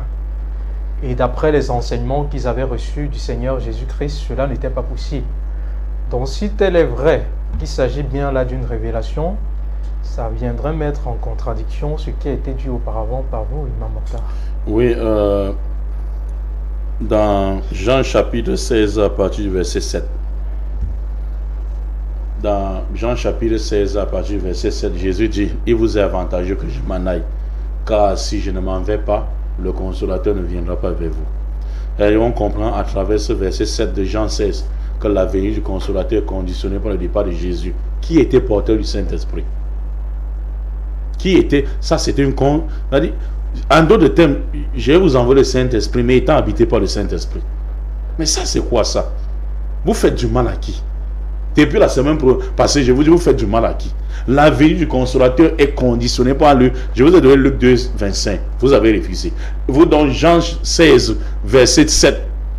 Cependant, il vous est avantageux que je m'en aille, car si je ne m'en vais pas, le consolateur ne viendra pas vers vous. Mais si je m'en vais, je vous l'enverrai. Au verset 12 maintenant, il dit ceci.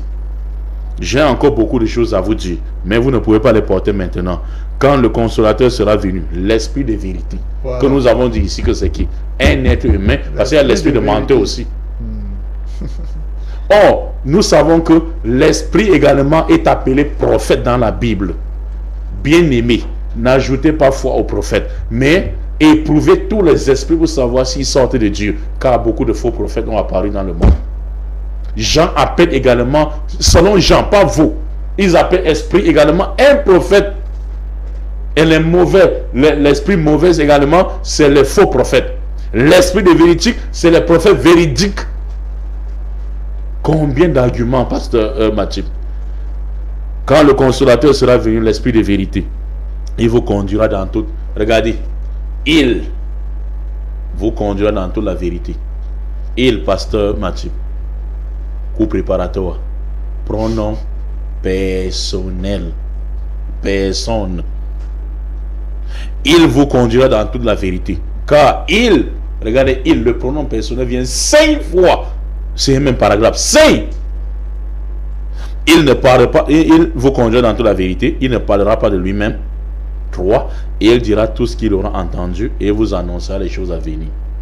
Coran chapitre 53, par les versets 2 à 3. Allah de Muhammad ne prononce rien par l'effet de lui-même, mais il dit tout ce qu'il a entendu. Or Jésus dit, il ne parlera pas de lui-même, mais il dira tout ce qu'il aura entendu. Pourquoi vous, alors qu'il a été appelé Al-Amin, le véridique, depuis son enfance, par les mécréants même de la Mecque. Les mécréants de la Mecque. Ça continue. Jésus dit, il ne parlera pas de lui-même. Coran 53, 2 à 3, Allah dit, il ne prononce rien par lui-même, mais il dit tout ce qu'il a entendu. Jésus dit, il dira tout ce qu'il aura entendu. Et c'est le dernier jour quand Jésus va vous régner. Vous allez encore avoir, n'est-ce pas, d'arguments. Vous n'avez pas suivi. Vous n'avez pas suivi le Christ. C'est pour ça qu'il va régner les chrétiens. Le jugement dernier. On continue. Il me glorifiera. Et la fois passée, je vous ai dit. De pourquoi? Car il prendra de ce qui est en moi et vous annoncera. Alors, donc, ce n'est pas Jésus. Ce n'est pas Jésus. Parce qu'il va prendre plutôt de ce qu'est à Jésus ou la vie de Jésus pour relater aux gens, à donner la vraie version de Jésus aux gens. Et ce que Muhammad a passé sa vie à faire. Aux chrétiens trinitaires, comme vous, pasteur Mathieu. Aux chrétiens qui avaient dit que Jésus était Dieu, fils de Dieu. Il a dit que Jésus n'était pas comme ça. Et vous savez ce qu'il dit, pasteur Mathieu? Je suis plus proche de Jésus que n'importe qui parmi vous. C'est son frère. Et il dit que ce que Jésus était. Et il va revenir vers la fin du monde. Vous voyez? Donc, sur même par exemple, Saint-Île. Maintenant, vous dites que l'Esprit Saint a parlé. L'Esprit Saint a parlé quand? Pasteur Mathieu. Il prendra de ce qui est en moi et vous annoncera. Car il ne parlera pas de lui-même, mais il dira tout ce qu'il aura entendu. Il me glorifiera parce qu'il prendra de ce qui est en moi et il va vous annoncer. Donc, il prendra de ce qui est en moi pour vous annoncer. Il fallait plutôt identifier Muhammad sur cet angle. As-tu glorifié Jésus? Qu'as-tu dit de Jésus-Christ? Vous venez de dire que le Coran a dit que Jésus-Christ est saint, non? Vous venez de dire ça ici aux gens. Et chacun connaît la guerre qui existait entre les Juifs et les Arabes pendant 4000 ans. Vous avez dit ici, les gens ont entendu que le Coran a glorifié Jésus. Que Muhammad selon le Coran est pécheur. Mais Jésus selon le Coran est comment? Saint. Vous vous dévoilez même vous-même. Si le Coran a dit que Jésus est saint, ça ne suffit pas de comprendre que c'est Muhammad qui est ce consolateur, parce qu'il dit il me glorifiera. Ça ne suffit pas, pasteur. Vous voyez comment vous parlez vous-même? Trop parler, c'est maladie. Imam Mokhtar ayant dépassé son temps de parole, Comme d'habitude. nous allons restituer ce temps au pasteur Matip qui aura plutôt droit à 7 minutes. Merci. Déjà, il est important de savoir ici que l'imam Mokhtar a évoqué le cas du fait que le Seigneur Jésus-Christ a été glorifié dans le Coran, qui parle de lui en tant qu'un fils pur. Et aussi, il a évoqué le fait qu'il ait des faux prophètes et des vrais prophètes qui pourraient aussi être identifiés comme des esprits de mensonge ou des esprits de vérité. À ce sujet, ne pourrait-il pas avoir, même si ce n'était pas lui, des similitudes entre le prophète Mohammed et ce Saint-Esprit-là? Pasteur. Il ne peut jamais avoir réciprocité entre le Saint-Esprit et Mohammed parce que Mohammed ne peut pas représenter le Saint-Esprit. Ça, c'est impossible. Déjà que, comme lui-même il le dit, c'est pas pourquoi il ne comprend pas ce qu'il dit. Il dit l'esprit de vérité. Après il dit que non, c'est un esprit qui va venir, qui va habiter quelqu'un. C'est tout simplement, c'est des histoires.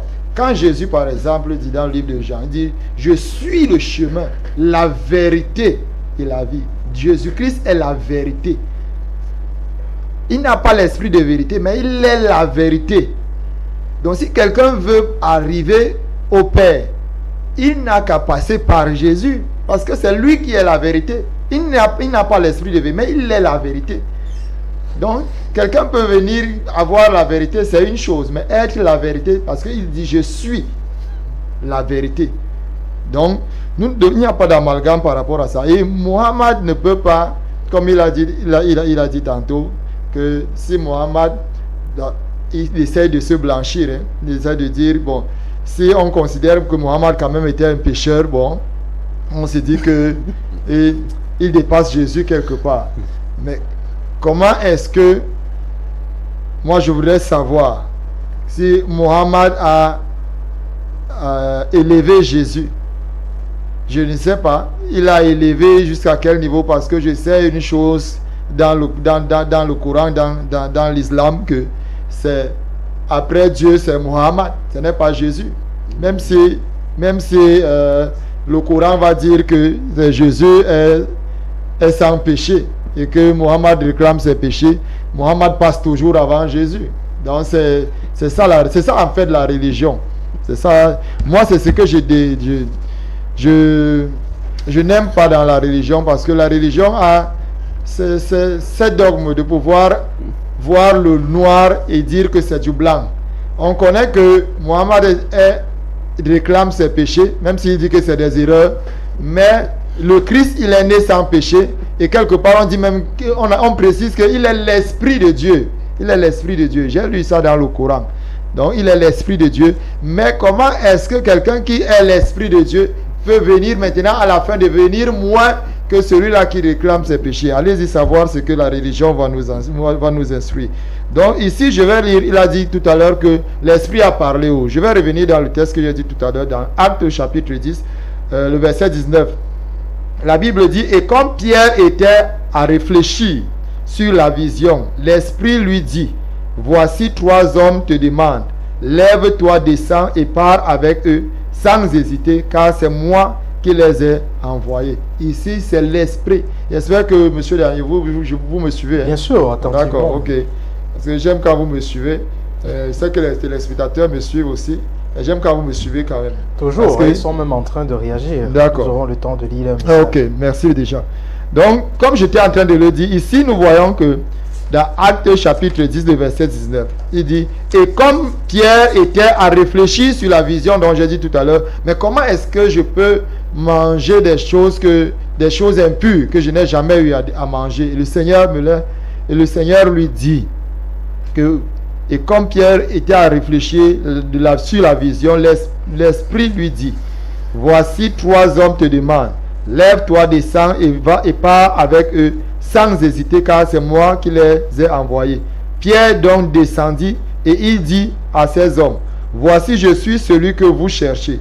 Quel est le motif qui vous amène? Il répondit, Corneille, centenier, homme juste et craignant Dieu, et de qui toute la nation des Juifs rende un bon témoignage, a été divinement averti par un saint ange de te faire venir dans sa maison et d'entendre tes paroles. Pierre donc les fit entrer et les logea. Le lendemain, il se leva et partit avec eux. Quelques-uns des frères de Jopé l'accompagnèrent. Ils arrivaient à Césarée le jour suivant. Corneille les attendait et avait invité ses parents et ses amis intimes. Lorsque Pierre entra, Corneille, qui était allé au-devant de lui, tomba à ses pieds et se prosterna. Mais Pierre le releva en disant, lève-toi, moi aussi je suis un homme. Et conversant avec lui, il entra et trouva beaucoup de personnes réunies. Vous savez, leur dit-il, qui est défendu à un juif de se lier avec un étranger ou d'entrer chez lui. Mais Dieu m'a appris à ne regarder aucun homme comme souillé et impur. Nous voyons ici, Dieu l'a appris.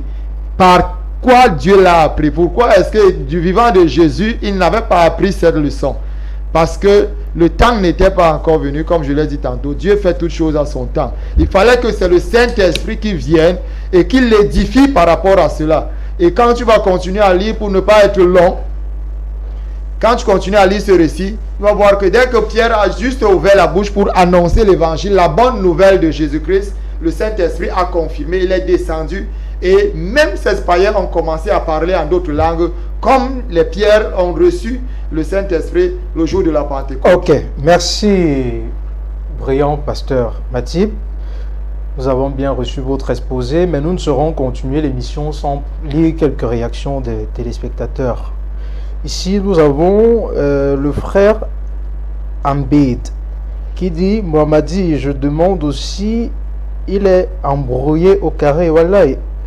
Ce monsieur est-il vraiment un pasteur? Et on demande ici de savoir si il ne pourrait pas avoir un autre débat pour la prochaine fois concernant l'apôtre Paul. Certains téléspectateurs demandent de savoir si l'apôtre Paul est-il l'apôtre de païens ou quand il dit avoir rencontré le Christ, est-ce vraiment une vérité de sa part? Que si on est d'accord sur ce point, on pourra organiser ça très prochainement sur la chaîne Aoussa 7. Maintenant, on dit que Dieu nous éloigne de l'ignorance, car l'ignorance est une maladie. Et maintenant, on nous demande ici de savoir si, de demander que le Saint-Esprit vienne plutôt en aide au pasteur, parce qu'il manque de cohérence. Ici, là, nous avons Omar Ken qui dit, c'est comme ça que les chrétiens ont oublié, et même ça fait quoi de savoir qu'ils ne réagissent pas comme ça devrait l'être. Je pense qu'on en a fait le tour, hein? Et je vais donner un dernier temps de parole à l'imam Mokhtar. Je voulais savoir, imam Mokhtar, avec nous, vous allez essayer de nous donner encore plus de détails.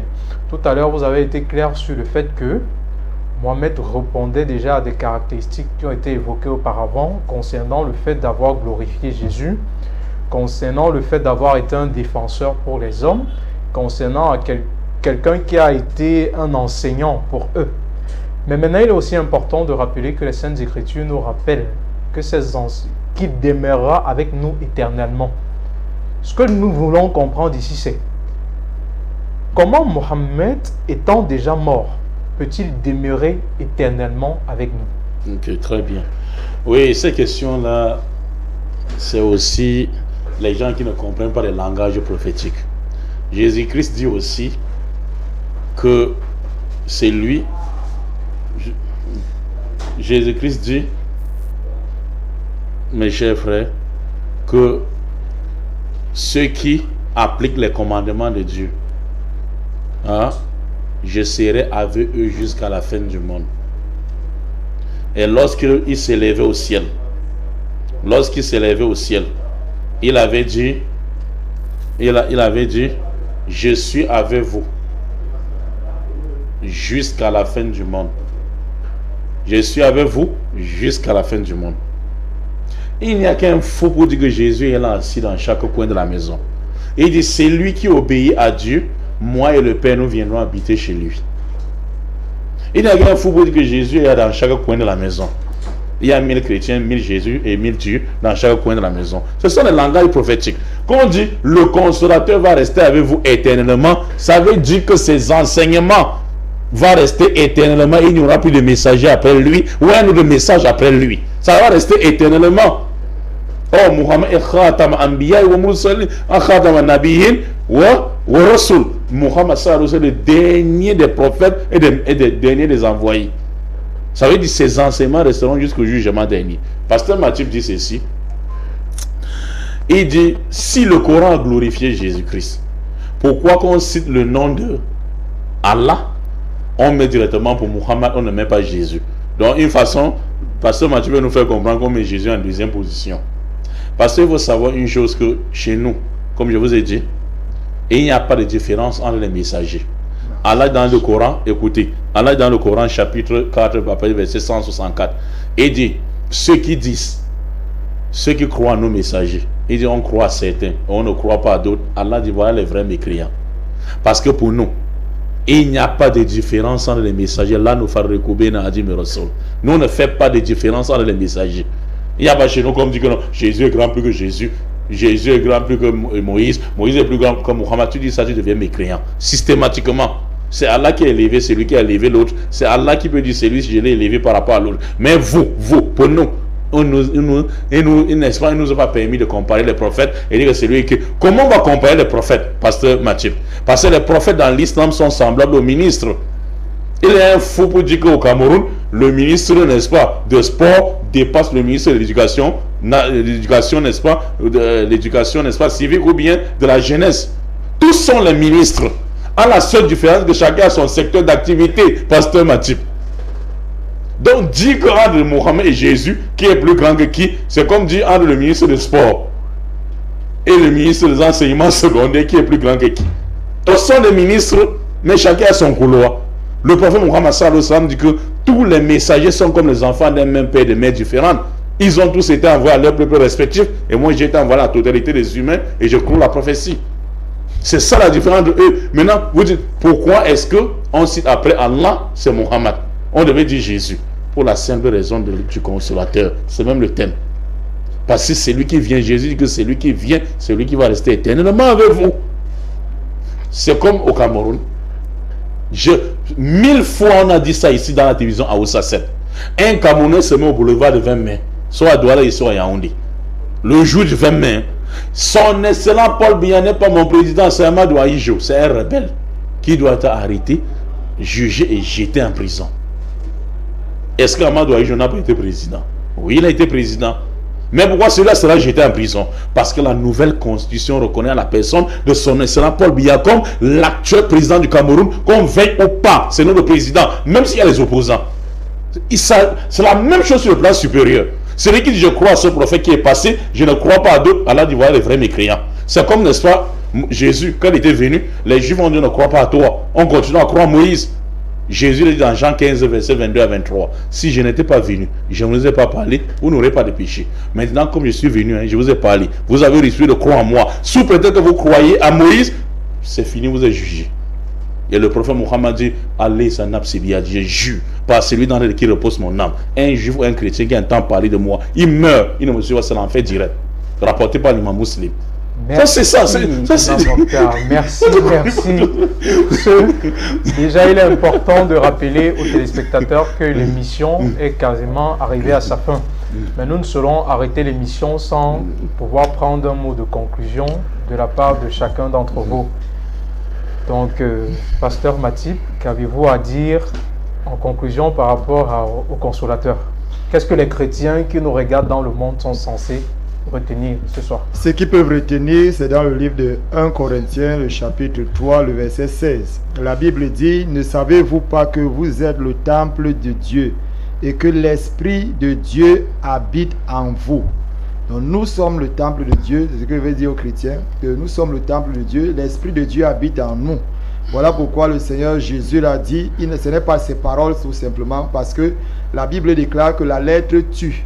La lettre sans l'Esprit, elle t'égare, parce que la Bible dit, il est préférable pour toi d'aller en enfer avec un bras coupé, mais personne ne coupe le bras. C'est une façon de parler. Donc ici, l'Esprit de Dieu habite en nous les chrétiens, comme l'a dit Jésus, et nous devons être conscients de cela. Donc ce soir, je voudrais dire à quelqu'un que le Saint-Esprit, c'est l'Esprit de vérité, c'est l'Esprit de Dieu. Sans lui, tu ne peux pas adorer Dieu, parce que lui seul connaît. La Bible déclare qu'il sonde les cœurs et les profondeurs. Et c'est lui qui nous révèle la personne de Dieu, parce que Dieu est esprit, et c'est par son esprit que nous puissions le connaître. Et je vous dis merci pour cette belle émission. C'est nous qui vous disons merci. Monsieur Daniel, vous avez été très brillant. Merci. Que le Seigneur vous bénisse. Amen. Merci à tous les spectateurs. Shalom, shalom à tous. Ok, c'est nous qui vous disons merci, Pasteur Matip, de nous avoir honoré de votre présence une fois de plus. Nous savons toutes les occupations qui peuvent être les vôtres. Et sur ce, nous prenons aussi la parole de conclusion de l'imam Mokhtar. Oui, mes chers frères, sachez que le consolateur, pour clore avec ce thème, est Mohammed, salam salam. C'est le seul messager issu de la postérité d'Abraham qui est venu donner, n'est-ce pas, la vraie conception de Dieu dépourvu de toute idée idolâtre et polythéiste. C'est le seul prophète issu de la descendance d'Abraham qui a eu des disciples appartenant à toute autre nation que la sienne. C'est le seul messager, troisièmement, qui a donné une charte qui doit définir la vie et le devoir, le droit et le devoir de chacun à tous les niveaux, les gouvernants comme les gouvernés. C'est le seul messager issu de la postérité, n'est-ce pas, issu de la postérité d'Abraham qui a eu des disciples appartenant à toute autre nation que les Arabes. C'est le seul messager qui a placé tous les êtres humains au même pied d'égalité, en disant un arabe n'est pas supérieur sur un non-arabe, le blanc n'est pas supérieur au noir, et le noir n'est pas supérieur au blanc. Le plus grand parmi vous est celui qui craint Dieu le plus. Pourtant, c'est Jésus-Christ. Dans Matthieu chapitre 19, versets 27 et 28, Pierre lui demande, Maître, nous avons tout quitté, nous t'avons suivi. Quand sera-t-il de nous le jugement dernier? Jésus dit, Pierre, écoute, au renouvellement de toutes choses, de même que le Fils de l'homme sera assis sur le trône de sa gloire, vous qui m'aviez suivi, vous serez assis sur 12 trônes pour juger les 12 tribus d'Israël. Pas un seul trône pour le Cameroun, ni la Côte d'Ivoire, ni la France, ni l'Allemagne, ni l'Amérique, ni la France, ni n'est-ce pas, pour les Bassa, les Bamileke, les Bamoun, les Aoussa. Il n'y a pas un seul trône pour eux, mais les pasteurs qui sont les pasteurs Mathieu, mes amis, ils crient partout Jésus, Jésus. Bon, sur ce, nonobstant ce qui a été dit sur ce plateau, il est important de rappeler que ce n'est qu'un débat et non un combat. Sur ce, je demande aux deux invités que je considère comme des frères, parce qu'ils sont tous deux des religieux abrahamiques, de se faire une accolade pour justifier cette transition que j'étais en train de donner, entre autres. Et aux populations, je dis à samedi prochain. Ok. C'était votre émission Message unique sur la chaîne Aoussa 7. Nous remercions le président directeur général de la chaîne de nous avoir prêté le plateau, et nous saluons aussi toute l'équipe technique qui a permis la bonne assurance de l'émission qui s'est passée dans de bonnes conditions. Nous saluons aussi les millions de téléspectateurs qui nous regardent à travers le monde, ceux-là qui ont essayé de réagir à travers leur message WhatsApp. Ils étaient tellement nombreux. Vous avez bien compris qu'on n'avait pas le temps de tous les lire. Mais nous vous promettons de faire plus d'efforts par rapport à cela la prochaine fois. Sur ce, nous vous disons à samedi prochain si Dieu le veut.